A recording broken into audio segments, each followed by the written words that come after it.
episode 100. Y'all, we're on episode 100 of the Heartful Parent Podcast. This is a huge milestone, and we are finishing up our top 10 countdown of the top 10 episodes so far. I can't wait for you to join me.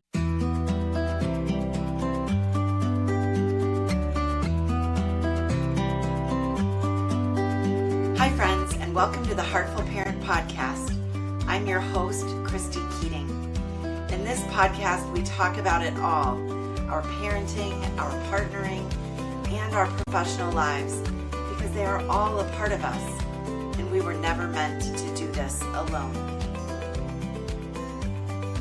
Episode 100. Okay, I promise I'm not going to sing again. I was not gifted with a singing voice, but you guys, holy shit. We are at episode 100. If you were with me last week for episode 99, you know what's coming today. And you heard me already say, like, the number of podcasts out there that actually make it to episode 100 is a really small percentage. And I have so much gratitude to you for making that possible, because the fact that you keep listening and you keep coming back week after week makes me want to keep putting out the content. And at the risk of recapping or restating what I did last week, I am so grateful to my incredible guests who, you know, when I reached out and said, would you be willing? They said, yes, wholeheartedly, yes. And they gave of their time and their energy and their expertise to support all of us on our own parenting journeys. And I'm so grateful. This would not be complete without, you know, sort of mentioning, you know, to get 100 episodes of a podcast, like, that is no small labor of energy and time and expense to make that happen. And it is those families, those parents who choose to invest in their own parenting through the Heartful Parent Academy and the Safe Parenting Summit and one-on-one coaching that makes this podcast possible. So I am coming at you for episode 100 from such a place of gratitude. Such a place of gratitude. So without further ado, let's dive in to the top 5 clips of the Heartful Parent Podcast. All right, everyone. Of our top 5, here is number 5 coming in hot. We've got episode 65, Parenting in the Digital Age, Navigating Screens and Connections with Joey Odom. And here is what I loved most about this episode. Well, I loved many things about this episode. If you heard the original one or watched the original one, Joey got me nearly in tears with a story that he told and some realizations that I had. And it just was really amazing to kind of think about, from a different perspective, the impact that our phones are having with us. And here's like this quote that just jumped out at me that I remember from the original interview and then from when I was reviewing clips, you know, for this episode. He said, you know, when you change your relationship with your phone, you change your relationship with everyone around you, including yourself. And I just think that is such an incredible thought and an incredible perspective. But what I loved most about this episode was the hopefulness and the energy and the empowerment that Joey brought to the idea of how do we think about what our phones are doing to us and for us, but really like in the ways that they're not serving us. Love this episode. I'm so excited for you to listen to a clip again and to go back and listen to the full episode again. The thing is, when it comes to our phones, maybe we are addicted, maybe we're not. But if we are, we're all in it together. We all feel it together. And maybe that's why. Maybe that's why we're able to do that, as opposed to having the courage. And this is what's encouraging to us. And kind of what we're seeing is we're seeing thousands of families who have the courage to do something different. And then thousands of families seeing them do something different and them feeling the courage to know, oh, maybe I can do that too. Yeah. And so this is to me where it's such a hopeful moment in society, where when all might seem lost, when it seems like the kids are too far gone, when it seems like this is just how the world's going to look, I actually think we're at the most hopeful moment, because people are starting to see the impacts and they're starting to realize that, wait a second, I actually can do something about this. And this has the most outsized impact of any other thing in any relationships we have. We're all looking in life for levers. Levers are things that require minimum input but give you maximum output. This is that lever. You want to restore intimacy in your marriage? This is the lever. Go on a date night and ask your spouse to hold your phone.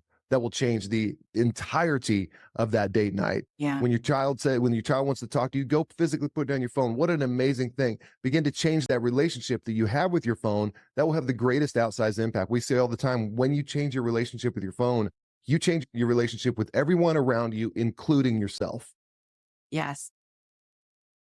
Yeah.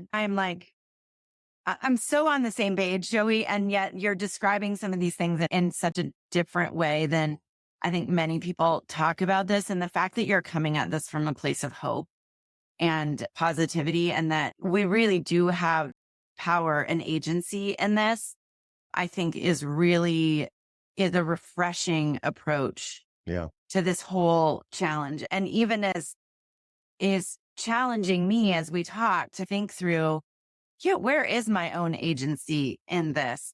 And what can I do to change the habit? As you said, if we think about it as a bad habit, because we all have somewhere in there, I would wager, something that we want to change about that relationship with that device, so that, as you said, we can change the relationship with people. All right. Episode number 4, top 10. We're on number 4. And this was my conversation with Farida Shahid. It was episode 27. And, I have gotten to connect with Farida a number of different times. She was a fabulous, fabulous participant in the 2023 Safe Parenting Summit. And then we had her on the podcast fairly early on. And the clip that I'm about to share with you that just is so indicative of the way that, Farida works and sort of the perspective that she takes. Because listen, Farida is younger than I am.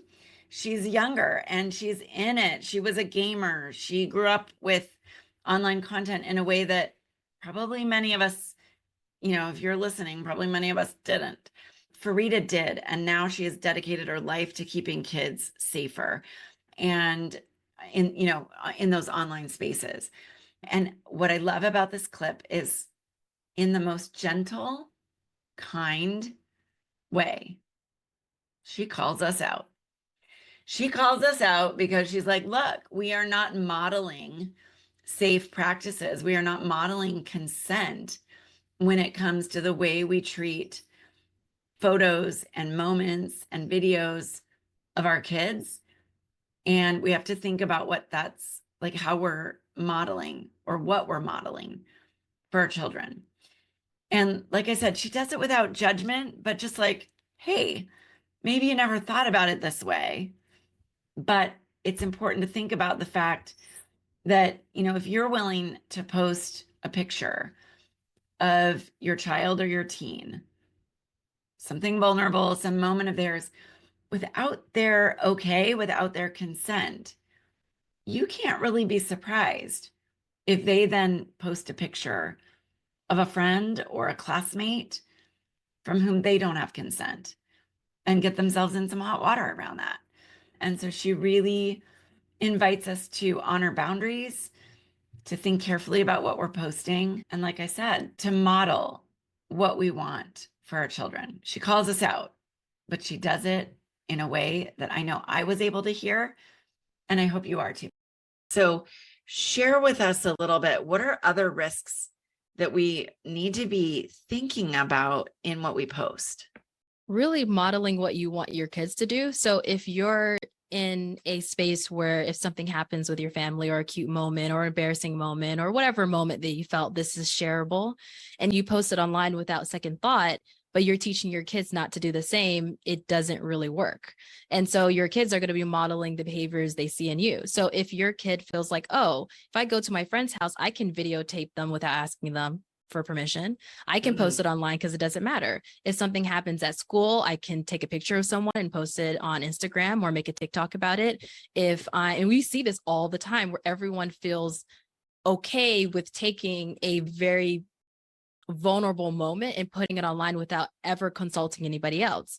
And so the more that you do that, the more your children feels empowered to do whatever as well. And so they're also not being safe online. But even more than that if your child feels like this was a moment that I didn't want the world to know, but you didn't respect a boundary and you didn't ask me, they're now being trained in their brain that my boundaries does not matter. And someone can do something to me that feels wrong in my gut, but because they love me, it's okay. And so they don't know the difference between mom loving me or some crazy person loving me or a stranger loving me. And so someone online can do something to violate their boundaries and their privacy and in the name of love, and they'll take it in a very similar way that they take it when they're talking with their parents. And it sounds bizarre, but if you were to think of it from a child's point of view or a teenager's point of view, what's the difference between someone who has become friends with them online asking for a picture, an innocent picture, or you posting a picture that they didn't want online that you didn't ask them about? Okay. Again, I work in this space, Farida, and that perspective on it is, I think, a really important one for parents to wrap their head around. And I've never heard it worded quite like that. And I teach parents all the time that bodily autonomy is so critical, that when our child puts up a boundary and I don't want to hug, I don't want to kiss, I don't want to sit on your lap, that it's really important that we honor that. And yet we turn around, and I know parents in my circle who are not bad people, by the way, are wonderful people. Not. Yeah. Right. I mean, I like to believe that everyone listening to this podcast has the best interests of their kids at heart. Same here. Who would never push through the physical boundaries of a child, right? You don't want to kiss, I won't kiss you.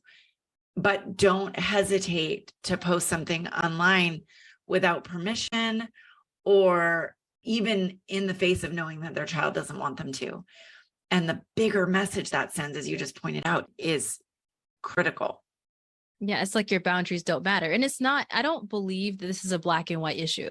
So I don't believe that any parent that's listening to this that has posted a picture of their kid online, you're absolutely violating your child's boundary. And then now they're going to feel like, I can't trust my parent anymore.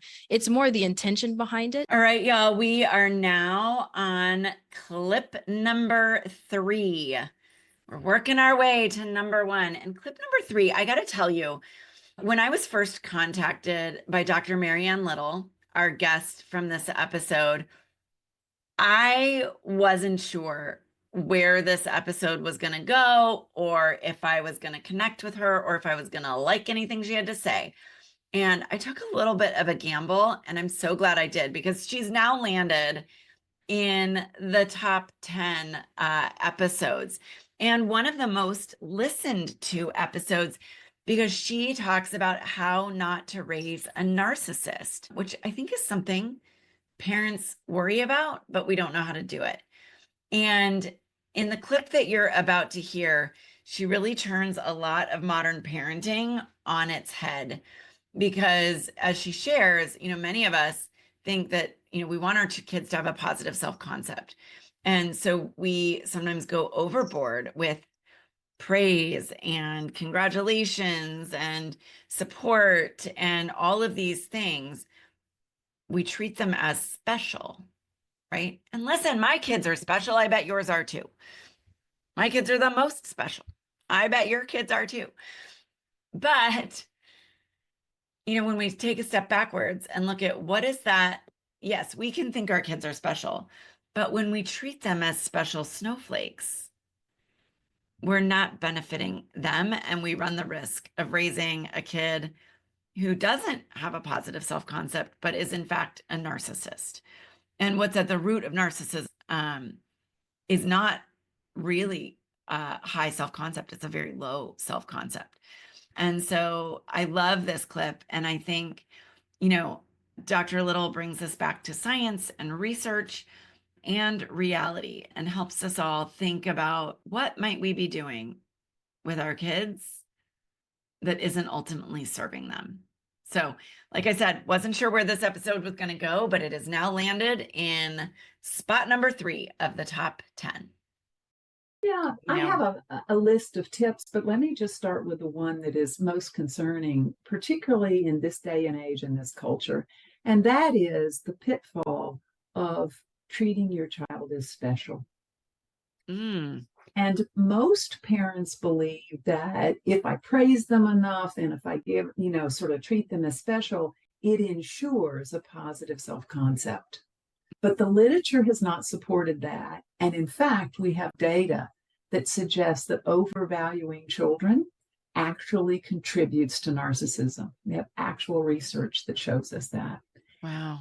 And so it tends to build in children a kind of self-centered and ultimately better than attitude, because if they're so special, in a certain way, they're not like the rest of us. And if you follow my logic here, if you're better than everybody else, then it also means that you should be entitled to special treatment. So that specialness backfires. Yeah. Okay. I mean, because when you first say that, like the big pitfall is parents treating their children like they're special. I'm like, well, now, Dr. Little, my daughters are certainly special, right? Like, I mean, of course they are to me. So, and I'm sure a lot of parents are going, oh gosh, well, I feel like my kids are special. So am I, what have I done to foster that? Well, I think, let me correct a little bit. I'm talking about treating them as special. So if you're making them breakfast by demand every day, you're treating them as special. Today I'd like pancakes, tomorrow I'd like eggs, the day after, please, cold cereal. No. Okay. And specialness can occur in all kinds of ways. Indulgence can be part of that. A lack of limit setting can be part of that. It is not unconditional love that I'm talking about, because one of my other points is the absolute necessity of unconditional love. But unconditional love that's predicated on the inside of the child, not the outside of the child. Uh-huh. Yep. So if the child gets the message that I'm loved because I make straight A's in English, or I get loved because I'm a prima ballerina, or I'm loved because I'm going to get a scholarship to Yale, the row crew, right? Then we've confused the self-concept. And we've created a child with a sense of specialness that ultimately can injure them in the end. So fascinating. All right, you all, we are at episode number 2, top episode number 2. And I'm giggling a little bit as I introduce this one, because this is the episode where I interviewed the incomparable love of my life, Jonas Keating, and sort of gave you as the listener a little bit of, a peephole into our family and into the way that my husband and I kind of operate. And it was such a joy for me to be in conversation with him and to listen to him kind of describe our family from his perspective and the role that he plays in our family. And to also, I think, and you'll hear this in the clip that I'm about to share, but to serve as a little bit of a mirror for him and help him realize, I think he does more than he was giving himself credit for. One of the reasons I love this episode, aside from the fact that I got to be in conversation in a really different way with my own partner, but was to open up, I hope, open up the idea for you as a listener of a couple of things. One, that there is no family that has us all figured out. There's no perfect way to do this. That there's a number of different ways to balance the mental load, the emotional labor, and the practical day-to-day load. I'm a fair play facilitator, and that's going to look, the way that shakes out is going to look a little bit different from family to family. And I wanted to sort of share that and kind of shed light on the idea that it doesn't have to be done perfectly to be done well, right? My husband and I are clear evidence of that idea of don't let perfect be the enemy of good enough. And I also just love this episode because I think he's a pretty incredible human. I think everyone deserves to have as phenomenal a partner as he is. And it was such a privilege for me to share him with you. And so for the sake of, the listeners, this was a very highly downloaded episode. And for the sake of my marriage, I had to put him in the top 10, right? So here he is coming in at number 2. So I want to talk a little bit more about our relationship and how we kind of function as a pair? Because at the beginning of this, like we were joking and you were making some jokes about gender equity. But if we're being honest, like gender equity is, again, I don't want to put words in your mouth, but it's actually something that's pretty important to both of us. No, gender equity wasn't the trap. The trap was when you offered to pay for dinner. That was a trap, and I fell into it. That was a mistake. Okay, fair. So gender equity is not the trap. It's not. So how does that work in our relationship? Like, talk a little bit about, we use the fair play system a bit, modified to work for our family. Mhm. And I would say you're like a fully participatory, not just dad, but a fully participatory, competent, leader of our family and the work of the family. But I'd love to hear your take. Like, that's my perspective, but I'd love to hear your take on it. No, I mean, I think that's absolutely right. We do fair play, and you actually end up with more cards than I do when we've done the exercise. And that is, I think, because it's a testament to the variety of things that you're on top of, that you bear the mental load for so many things. And I think that is working okay for us, because that is definitely not my forte, keeping a million balls in the air and remembering things and then being proactive and setting up like dentist appointments or whatever. It's just not my forte. And so I try to fill in other ways and do things that are just kind of just the grunt work, I think, is where I have found that it's easiest and nicest for me to contribute. And it reminds me of a story. My dad was in construction growing up, and he told me about when he was like getting started, and he was talking to one of his bosses, and the guy's like, yeah, there's racehorses and there's mules, and Tom, you're a mule. And my dad was like really offended, but then there he was, and he was telling me the story when he was 45 and I was 15, and I was like, you're a mule, huh? And look at myself now, like, I feel like I'm kind of that mule. Like, I'm the guy who's been the same job at Microsoft for 27 years now. I'm just doing it. And I apply that mentality to a lot of the stuff around the house. Like, I will do the grocery shopping. I will cook the meals. I will get up in the morning and make the kids breakfast, pack the lunches. And, and then that's because it's not easy, but it's simple and it's straightforward, and I'll just grind through it. And that suits my personality well. I'm like, as I'm listening to you talk, I want to push back on you a little bit. And here's why I want to push back on you, because I don't think you're giving yourself enough credit. Because my perception is that over the years, especially as we have learned more about mental load, like the emotional labor, fair play, that you have stepped in more to some of those things that you say aren't your forte, but like you managed a whole bunch of shit at work, right? Like, and so I feel like you've actually stepped into that more. And I've seen you consistently make all the vet appointments for one of our animals who sees a different vet than the others. You are like, have stepped in and made eye doctor appointments and orthodontist appointments, and not without some bumps in the road sometimes, but like, and you don't just grocery shop, like you make the meal plan. Oftentimes we go back and forth, we redeal that card. Like this last week I made the meal plan, but you take on a lot of the mental load too. And I don't know that you're giving yourself full credit for that. I appreciate that. Holy moly, everyone. We are at number 1.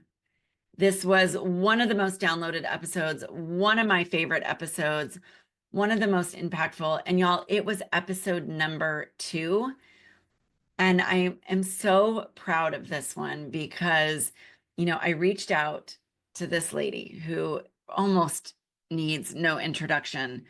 And I wasn't sure if she'd say yes to being on the podcast, and she did. And it's Dr. Jane Nelson. Now, if that name doesn't mean anything to you, who she is might. Because Dr. Nelson is one of the modern founders, one of the original, the OG positive discipline guru. She wrote the book Positive Discipline back in the 80s. I think it was in the 80s. She is the founder and the head of the Positive Discipline Association, which is an international Association. She is the one who, has licensed all the positive discipline content. And I have to tell you, before she was on the episode, I had reached out to her about a number of things, including getting the content inside the Heartful Parent Academy licensed and sort of seal of approval certification by the Positive Discipline Association, which, by the way, it does have. But I had reached out, sent an email, said I'd like to explore this. And not long after that, I suddenly got a phone call and it popped up on my caller ID and it was Dr. Jane Nelson.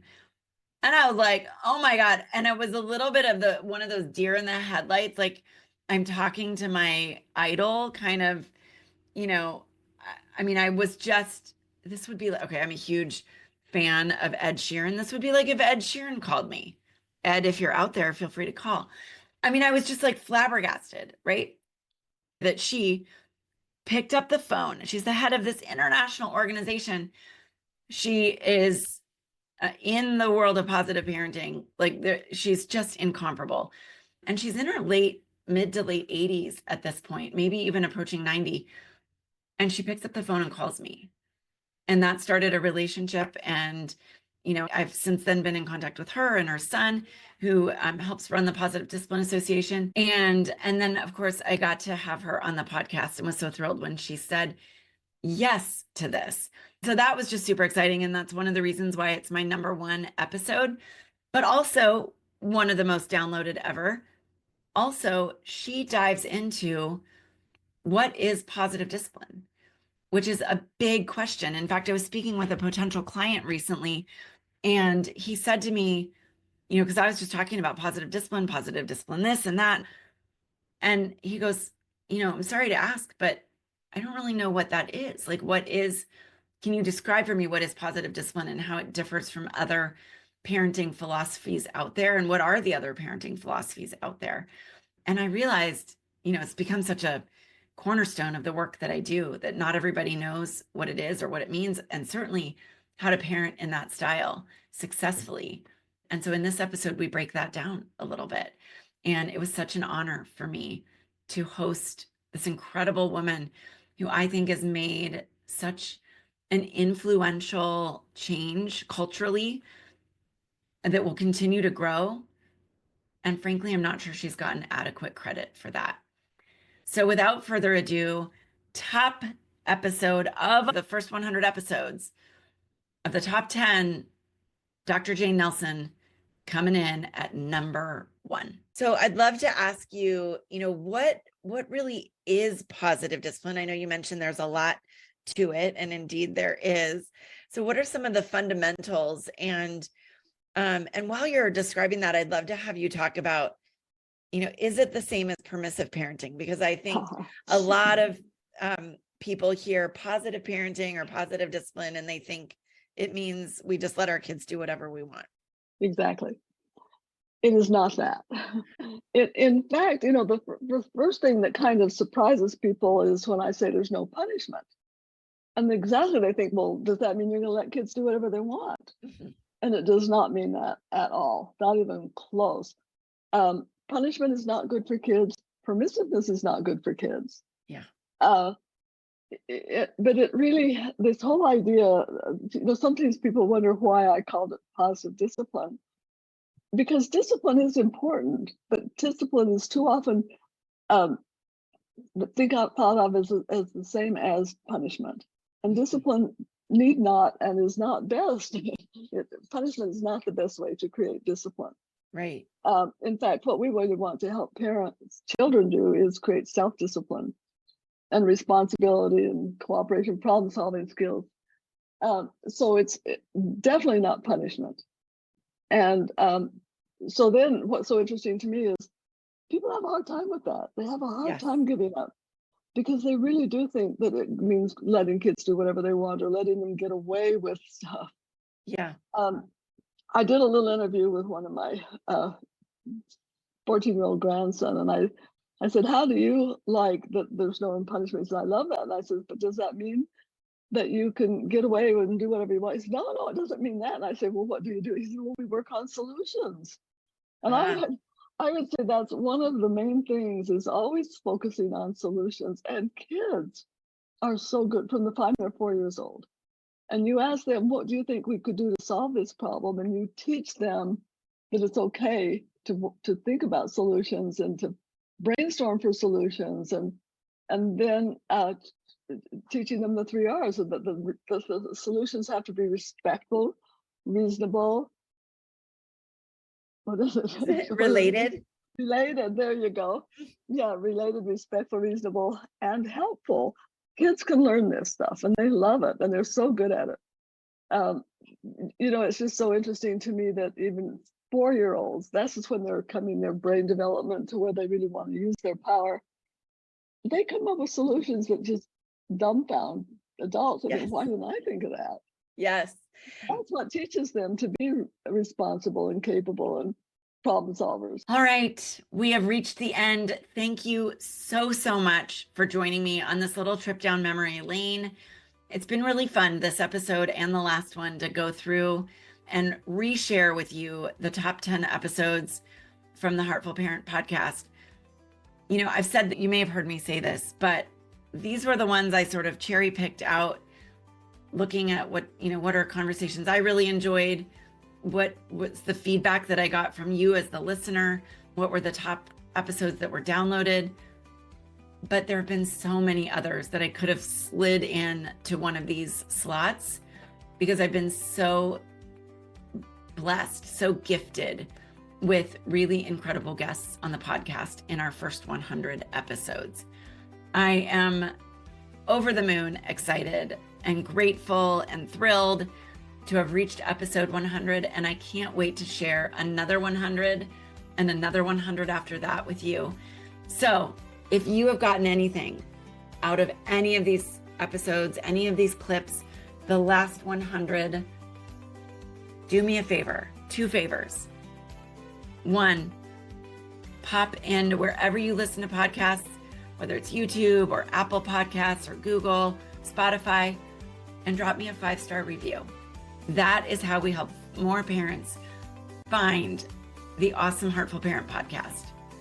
And 2, grab this episode or any other that you've loved. You can get the link off my website, or again, wherever you listen to podcasts, and send an email to 5 other parents. Just 5. I know you have 5 people in your world that are parenting, and say, hey, love this podcast. I think you should listen in. Join me in supporting the podcast, supporting the work of, me, but all of the incredible guests. Give it a listen. Let's help this podcast grow over the next 100 episodes. And on that note, thanks to you. I'll see you back next week. Cheers.